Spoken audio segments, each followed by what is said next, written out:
106.7 Energy FM.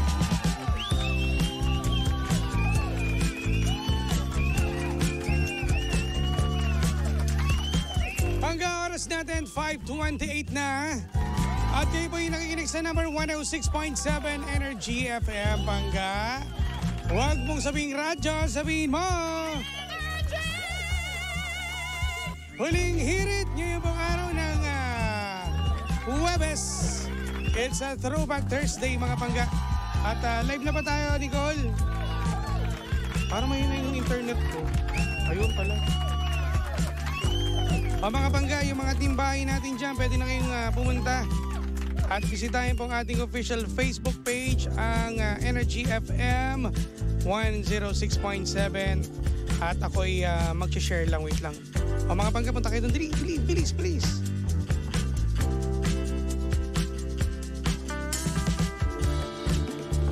Sa mga nagtatanong bakit wala po daw si DJ Sheena, barado ang ano po niya, ang ilong ngayon. Sheena, pagaling ka ha. At I think bukas babalik na si Sheena, mga Bangga. At bago lahat, eto muna ha, sa mga nandito. Sino? Iba yon. Rocky Alex, iba yung sinasabi mo, Nicole. Si Nicole na nandito. Iba yung sinasabi mo eh. Pag-alatan ka, Rocky Alex ha. Eto muna mga Bangga, bago lahat, sa mga riders po natin, update po na tayo para sa ipamimigay po ng mga helmet po mula sa Geely at Geely Merchandise, mga Bangga. Tomorrow na po yan, November 10, ang announcement o first live po ng mananalo. Abangan nyo po yun ha, yung winners po natin. Dalawa po yan, November 10, tsaka po sa November 24 po yan, yung mga nagpadala po ng kanilang spooky stories. Ayan. At sana pala rin, no? Alam mo, napakasarap talaga ng pakiramdam yung bagyong helmet mo, no? Lalo na't matatapos ang taon na ito, no? Tsaka nakakasawa na rin kasi yung amoy. Amoy ano nangyayari, di ba? Ano ba nangyayari amoy? Amoy bulldog. Ganon. At ano muna, sharing muna to bago lahat. Bati muna natin yung mga nandyan sa live. Ayan. Kapangalan lang. Oo, kapangalan lang to. Ba't sino akala mo? Ikaw talaga, Rocky Alex ha? Pag-aalataan ka, Rocky Alex ha? At sa mga nanay, hello po. At sa mga nagre-ready na po o nag-iisip na kanilang lulutuin po mamayang hapunan, sana'y masarap. Pero I think bukas yan, yung mga sasahod ng Ajis, napakasarap ng ulam niyang bukas. Lalo't natapat pa ng Friday. Pagkatapos ng masarap na kainan, walwalan niya. Diba? At sa mga nagpaplano pong manood ng sine, no? May mga magandang palabas ngayon, no? Showing na pala Toby, no? Yung ano. Ay, grabe. At nandito si Toby ngayon. Pauwi natin si Toby. Kakamustahin ko si Toby. Toby, kamusta? Nicole, ipasok mo nga si Toby dito. Toby, eto matagal ko itong hindi na... nagkikita kami dito sa opisina. Kaso nga lang hindi na katulad dati na, alam mo yun, nakapag-usap tayo ng mga bagay-bagay. Yeah. Kabalastugan, ganun. Oo. Kamusta ka naman, Toby? Kamusta? Okay naman ako. Pogi pa rin. Kaya nga, alam mo, sa totoo lang, sobrang ano mo na ngayon, no? Sobrang, lalo, ikaw napaka-single mo. Single ka ngayon, di ba? Oh, single ako ngayon. Napaka-gwapo, single. Meron ka bang papakilala sa akin?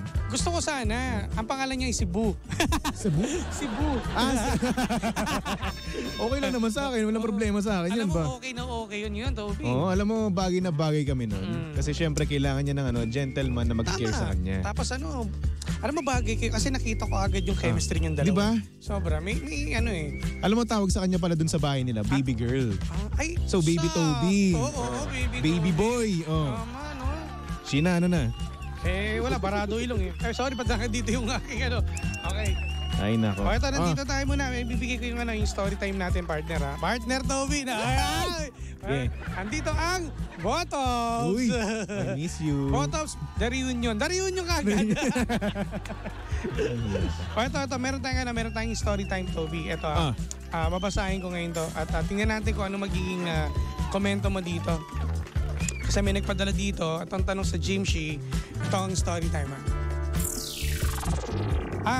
Tinatanong ng bangga nating si Kuya na ito sabi, Jimshi, kasi ganitong problema. Nagkita kasi kami ng ex ko, Tapos? lumabas, kumain, at uminom. Uy, Ito na, ex to parang matik na lumabas, yan ito na, kumain, uminom. Hanggang sa may nangyari sa kanila. Ay, oo naman. Ito na. Matik na yan. Normal, di ba? Ganyan, normal. Brad, kapag may alak, may balak. Kaso nga lang, ang problema, itong ex niya, Ah, may jowa. At tumakas lang. Naku. So, ang tanong niya dito, doon sa may nangyari sa kanila, Toby, eto ba ay may kasamang pagmamahal pa ba? Yung nangyari sa kanila? Yun ang tanong dito ni Kuya. Alam mo, si Kuya ba nagtatanong? Oo. Kung meron pang feelings or wala? Alam mo, napaka-unusual nun, no? Na lalaki yung nagtatanong kung may feelings ba yun o wala. Kasi syempre kapag mga lalaki, di ba, kaya natin yun kahit walang feelings di ba? Alam mo yan. Kaya natin mameke. Expert Di tayo ba? dyan. Ikaw lang. Ay, paayos ka. Diba? Ikaw. So yun na nga. So napaka-unusual nun, no? Na lalaki yung nag-iisip ng ganyang bagay. Dahil siguro, malamang ito si Kuya, Toby, ay single. Siguro. At yung ex Oo. niya, eto may jowa na, may bago. Mm. So, ang iniisip ko kasi dito, Toby, bakit gano'n, no? Kung yayayain mo ang ex mo, kasi ganito nangyari, no? May mga ibang pangga natin na pag may ex, okay yung paghiwalayan nila. So, walang naging masama o kumbaga nakapag-desisyon sila na maghiwalay na at maging maayos ang nila, ang sama. Di ba, minsan, mo pa sa Facebook, friends mo pa. Oo, tama. May contact, meron pa kayong communication. Ang point ko kasi dito, si Kuya kasi, siya pa yung nagtatanong nga, di ba? Maling-mali. Yun nga Kasi una sa lahat, ginawa mo yan, nakipagkita ka, alam mo may jowa, di ba? So si girl pa yung may jowa, may boyfriend, hindi alam. Oo. Kundi, hindi alam nung ex niya, may jowa kasi. So hindi alam ng... Sino may jowa? Yung ex niya. Eto kasing lalaki nagpadala, eto yung nagaya. Okay, nagaya. At pumayag naman yung ex niya na may jowa na. Okay. Okay. So girl yung may may jowa, may boyfriend. Ngayon, hindi ako naniniwala. Kasi ito, nakipagkita ka, may plano ka. Oo, matik naman Di ba? yun. Kasi yayain mo, kakain, Tama. iinom.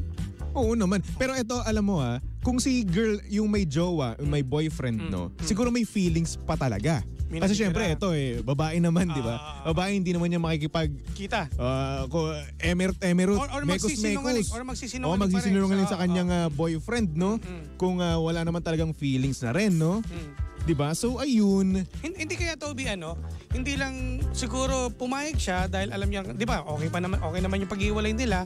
Hindi kaya pumayag siya dahil gusto lang magkamustahan. Kaso nga lang, baka nawala siya sa ulirat kasi nga nag-inom. Siyempre, dala ng emosyon.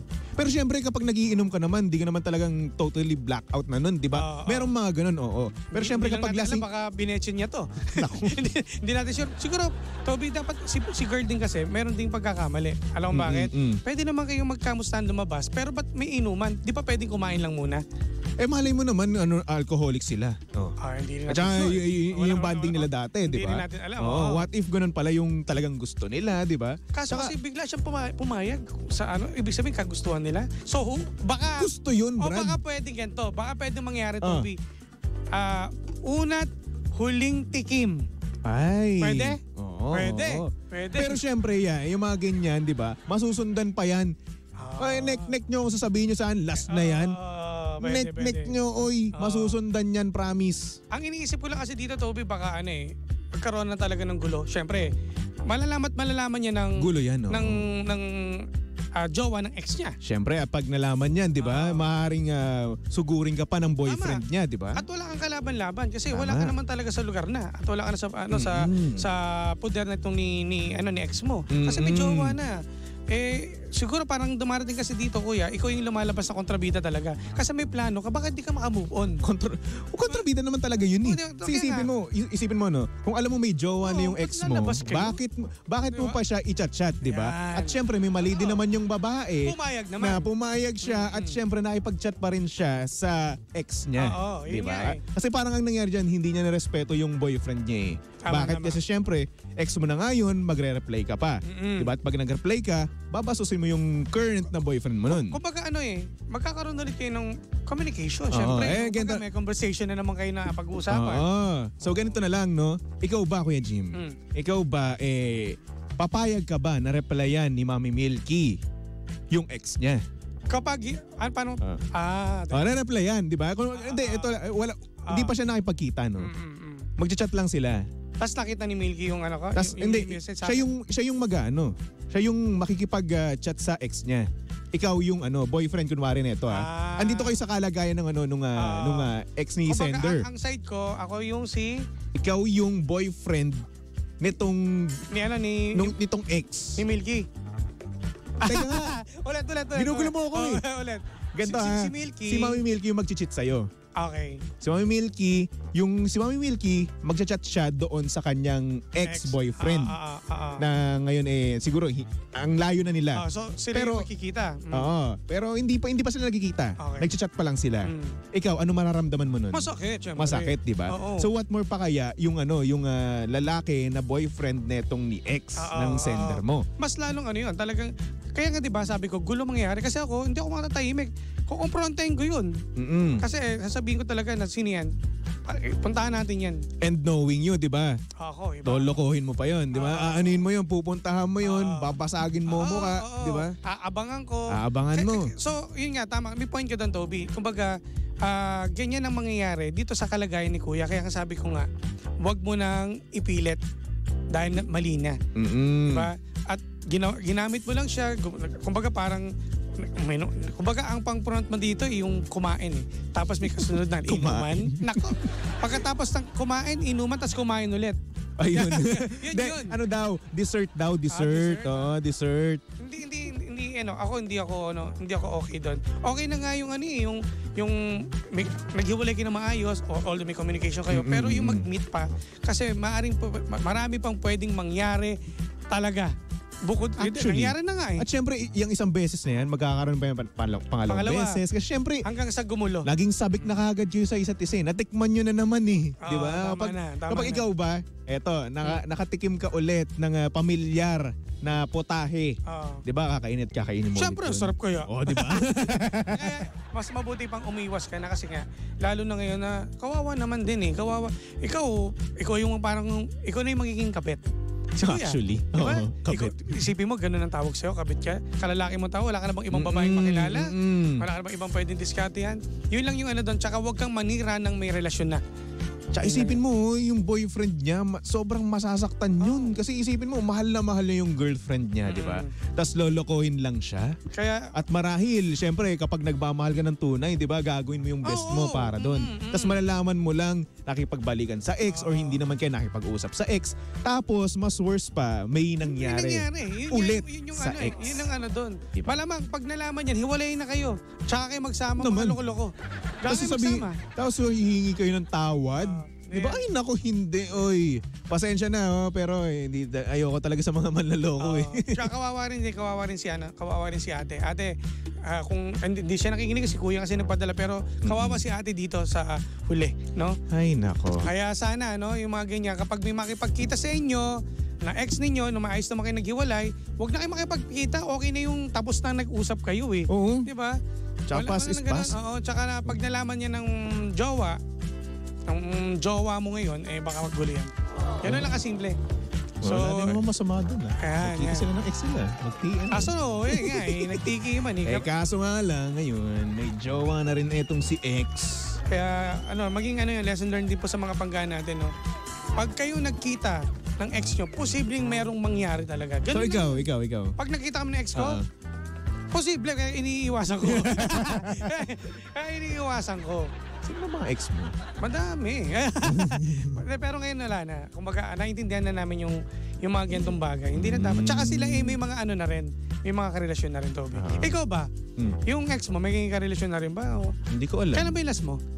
Hindi ko rin alam eh. Nakalimutan ko yun eh. Basta pinuntahan ko yun sa Taiwan. Yun. Nakalimutan ko na kasi. Alam mo naman kasi ako, makakalimutin naman kasi ako. Madali ka sa mga ganung bagay. Tsaka anong tawag doon eh? Naka-move on ka na. And for sure siya rin naman. Alam ko masaya ako ngayon. Kung nasan man siya ngayon, kung may jowa man siya o wala, lahat ng mga ex ko, no? Sige, as long as happy kayo, okay na sa akin yun. Wala naman sa akin yun. Wala nang kumbaga wala nang bitter dapat, no? Yeah. O, yan ha. At lalo na pag may alak pa, nako! Iwas na. O, shoutout muna tayo sa ating Facebook Live. Ayan, hello po. Good afternoon, DJ Jimbo. Happy Thursday. Si Loha Yari Santos. Ayan, na nakatutok sa ating ngayon. At Naol Pogi, Lodi Toby, sabi ni Gio Loyolo. Uy, Gio Loyola, hello. Kilala mo ba to? Sana hindi. Nakita ko lang eh. Siyempre mas gwapo si Daddy Jims. Hindi, ito marami itong mararating. Nako. Pero kung geto itsura na makikipagkita ko, malamang. Magmamadali yun, magsisinungaling sa ex. Ano ba, hindi. Gwapo eh. Humble ako. At si Cory Nawan, ayan. Hello po DJ Jimbo and Toby, good afternoon po sa inyo. Ayan, hello din kay kay Marilu Antonio. Marilu Antonio, pogi mo naman, baby Toby. Pa-shoutout naman po. Thank you. Hoy, sabi ni Joey Bell. Oy, pinsan ko yan. Hoy, Toby, uwi na. Ayun Pinsan mo? pa. No, pinsan ko yan. Fairness, ang ganda niya. Well, syempre. Anong number? Nasa jeans na may asawa na. Ay, Brad, yan yung wag mong yung asawa niya. Ano yan? Wag, darak yung asawa niyan, Brad. Ang laki ng katawan nung asawa niyan. Hindi, kukunin ko ninang. Ninang. O siya, exit na tayo. Nandito na. Toby, i-promote mo yung programa po ni Toby bukas po diyan mga pangga. Ayoko nga. Ano pa na sila? Ayan, pumunta. Makinig kayo sa akin ha. Makinig kayo mula 5 a.m. to 8 a.m. Ayan, di ba? Nandito pa ako hanggang ngayon, di ba? Kasi syempre napakalakas mo sa akin, Kuya Jim eh. Yeah. Ba't ka nagtatanggal lang Hindi kasi baka may picture na naman eh. Alam mo, napakabait mo sa akin. Ay, napakabait ko sa'yo. No? Siyempre ako rin naman. Alam mo, may nakita ko kaninang inaabot sa yung cheque. At na... Si Milky. Ano ba? Baka naman. Alam mo naman, mabilis pa sa alas 5 yan. Baka naman. Sangyo po. Alam mo, nakakailang bili na ako sa'yo ng burger ha. Nakailang burger ka sa akin. Huwag natin pag-usapan dito, mamaya na lang. Eto, last na ito, pabati daw. Baby Toby, pwede ba tayo mag-inom? May kasamang balak. Si Ate Pearly Dolor po, nandyan po. Ayan, hello po. O naman pwede. Basta may kasama tayong Chicks ba? Ano ba? O siya, maraming salamat mga pangga. Mag-ingat po ha. Lalo na sa may mga plano dyan, may mga ex nila. Huwag nyo na kayong pumayag na makipagkita. Oo, basta kapag ex na kagad dyan, ha? Mga ex na yan. Oo, huwag nang babalikan. Okay? Sige. Maraming salamat, Toby. At syempre, si Kuya Chico, susunod na mga pangga. Walang lipatan dahil hanggang kay Papa Jackson pa, Susunod pa kay Kuya Chico. Kasi syempre, bukas ako ulit yun, di ba? Huwag niyong kalimutan na i-like at i-follow po ang aking official Facebook page, ang po DJ Jimbo. Sa akin naman, Baby Toby 1067. Ayan, follow nyo ako sa Facebook, sa Instagram, sa TikTok. At maaga namin po kayong babatihan ng Botops ng happy Thursday and advance Merry Christmas. Uy. 46 days to go na lang, pare. 6 days, napakabilis, magpapasko na naman. Iba talaga. So maraming salamat. Kami po ang number 106.7 Energy FM. Pangga, wag mo sabihin radyo. Sabihin mo. Sa sayang mga